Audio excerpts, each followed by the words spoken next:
Hi, Michelle. Hello.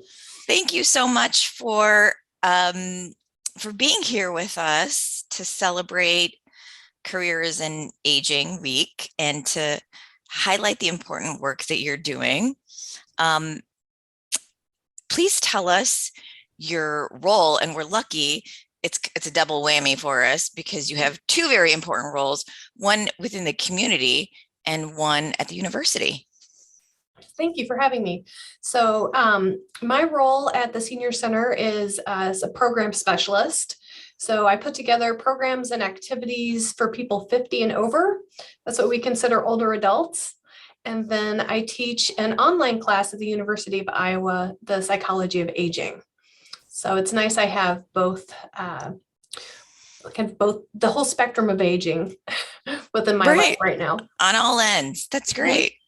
So why does the senior center consider 50 and above an older person, whereas some of, the literature and other things, we talk about 65 and over. Mhm. Yeah, that's an interesting question. I've been here for a very long time. It's almost 25 years in May of this year that I've been working at the senior center. And it was 55 when we first started, and AARP changed the age to 50. And so we just thought we needed to follow along and not be left out and to engage people earlier in life to create these positive habits and social connections and that sort of thing that they can carry along for the second half of their life.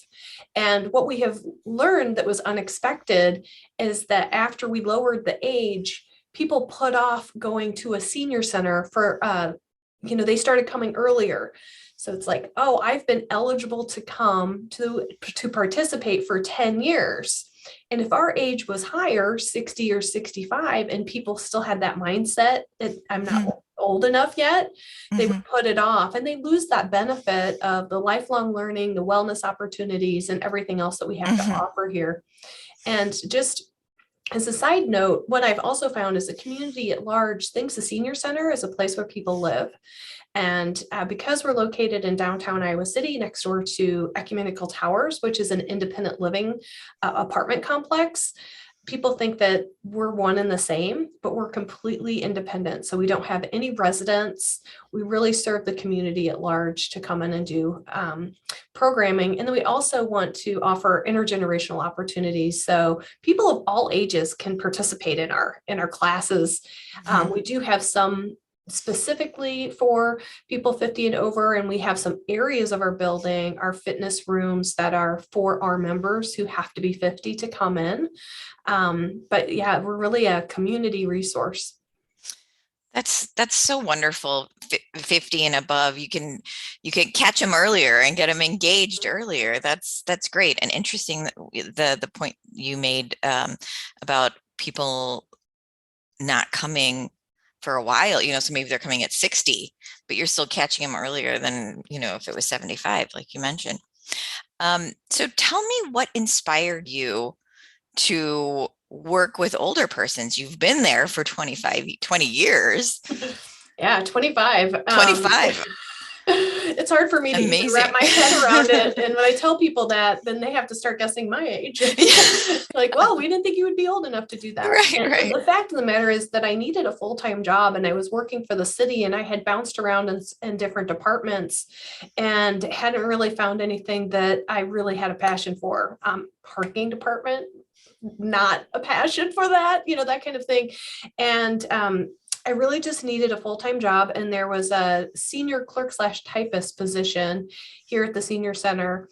And I was kind of hesitant when I first saw the opening. I thought, I don't want to work with old people, because my Mhm, perspective at that time, because I was in my 20s, was that older adults are mean, and I had all the stereotypes that we talk about in aging classes. yeah. And I didn't really want to be a part of that, but I had a friend that worked here, and he told me that, it's such an exciting place, that they have all of these activities and people are really engaged.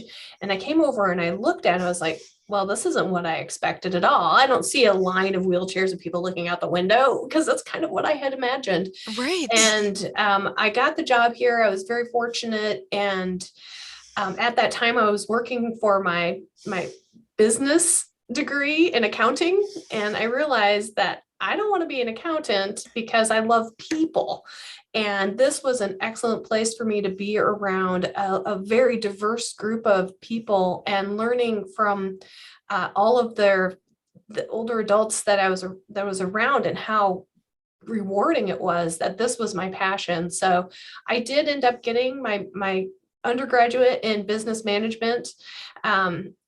Because that kind of fit into the work that I was doing, but I Mhm. knew I wanted to learn more. And I had many opportunities in my job here to go to conferences and learn more about aging. And that's why I continued my education to get my master's degree in gerontology. Amazing. And you're able to translate the really day-to-day practical work that you do to your students in the classroom in psychology of Mhm. aging. So valuable for them. But I think if I wouldn't have been exposed to this and my only exposure was to what I had known before, which is an older, frail Mhm. adult, I probably wouldn't have realized that everyone has a different trajectory and not everyone who ages becomes frail. Right, right, And right. so that was the exposure was the biggest thing. So Mhm, if mhm. anyone's even tiny thinking about it, I would recommend that they volunteer at a senior center or an active living uh, situation so that they can see kind of the whole spectrum. Absolutely. Tell us what a day in the life of Michelle Buhman looks like as an administrator at the senior center. Yeah, if you would have asked me this 2 years ago, it would have been a different answer than it is Yeah. today. But the consistent answer is there isn't a day. And that's what I love about it. Every day Mhm, is a little mhm, bit different. Every day we have different activities that we have going on here. And, I'm working with different people to coordinate programs. Maybe it's an outside community group, maybe the Alzheimer's Association wanting to put on an educational program, or maybe it's an art group that wants to do an art show or an art class, or a volunteer who wants to teach a literature class, fitness instructors. So I get to meet a lot of different people and that do the programming here, either independent contractors or volunteers. And it's the most fun working with volunteers who are older adults. I found that they find a purpose and meaning in giving back to the community and working here. So every day is a little bit different. And then since COVID and the pandemic, we went online so much. mhm, I started running a lot of Zoom programs and virtual programs, and now we're mhm. transitioning. So part of my day now is on Zoom with our members, keeping them engaged in that safe environment, but then also reopening, bringing people back into the building, Mhm. and kind of balancing that.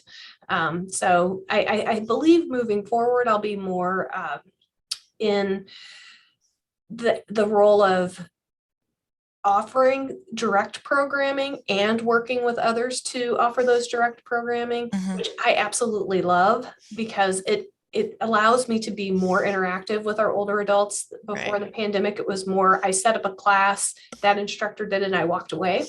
So I'm really happy about that. We also have a lot of students that go through our facility. So we have days where I'm working more one-on-one with either a aging studies student Mhm. or a social work student who has a focus on aging that's here and trying to work for them to help achieve their goals and making sure that that's running smoothly. And then we have lots of community volunteers who will do tech help classes and things like that. So Mhm. really it's great because there isn't that rigid day. What I do have staff meetings and things like that that you have to attend on a Right. scheduled basis, but I get to actually create my schedule. How busy I am is how many activities I'm putting Mhm, together. mhm, And mhm. sometimes it can be a little overwhelming and a lot, and sometimes it can be slow. It just kind of depends. Because you want to Um, fit all this great programming in mhm. for your members, and that's amazing. I can see why you've been there for 25 years and don't want to leave. You've touched on this, but I want to hear more of your thoughts on this. Why is it important for um, any student to study aging? You mentioned social work students. You work a lot with social work students. You teach the psychology of aging class, which is interdisciplinary, and you get volunteers from all disciplines and professions. But why is it important for all students, any student, to study aging, in your opinion?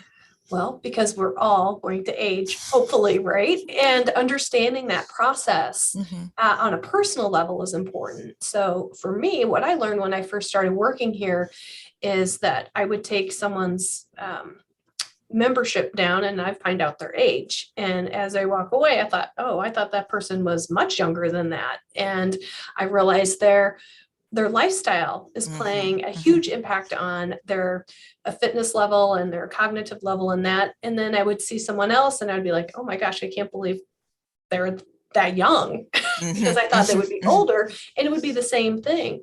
And I think the more that you can learn about that whole aging process, the better that process is for yourself. And also understanding that process for people in your family, your parents, your older adult, your grandparents, the people that you work with. I always love it when I have marketing students in my psychology of aging class. You can apply marketing to that there's a huge amount of older adults that will be buying your product. So you need to understand kind Right. of how they think about things, and there's going to be multiple generations within any workforce that you have, Hmm. and kind of Hmm. understanding those different generations will make that and how to communicate and how people think Hmm. um, at different times in their life is so important. And so I think everyone can benefit and not wait until they start to age to figure out what's going on. You got it. What do you love most about working with older persons? Well, I guess I just love working with people Hmm. and older adults. There's just they've lived so many years, and there's just a kindness there. And this is for the most part, because people are people at all ages, and you're going to have different attitudes in that, but really kind of learning about their life trajectory Hmm. Hmm. and um, all it's kind of interesting because in my work, I learn about the person at the age they are now.